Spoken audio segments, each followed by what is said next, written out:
My name is John Sebby. I'm Vice President of Development for International Fellowship of Christians and Jews here in Chicago.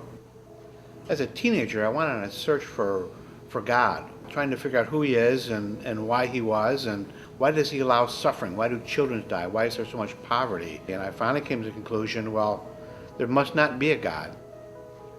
Been married to my wife Kathy for 35 years. When we got married, I was an atheist and she was agnostic, and so church wasn't even on the radar.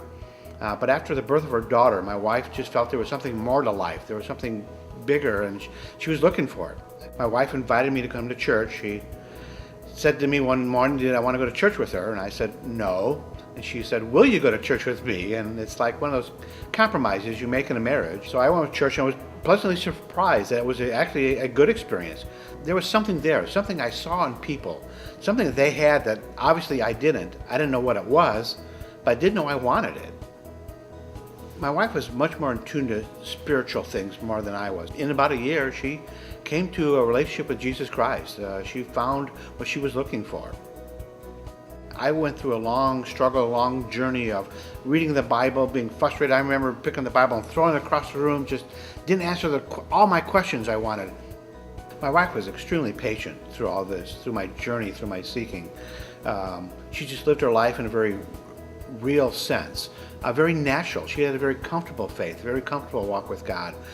Didn't cram the Bible down my throat, was very patient with me, was very loving towards me. Other friends and family members who had a very close and real relationship with God, that spoke volumes to me, and that drew me closer to God, drew me to understand that your walk with Christ is a relationship.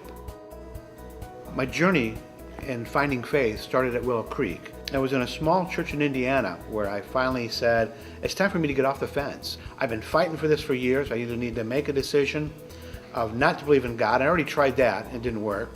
Or I need to make a decision of stepping out in faith. And so in this small church in Indiana, I did. I walked up, got baptized, and the amazing thing is I never looked back. God answered all my questions. I never had doubted God since. It was a miracle. It was incredible. But that was my journey. It was 7 years. It was a long, hard, frustrating journey, but I made it.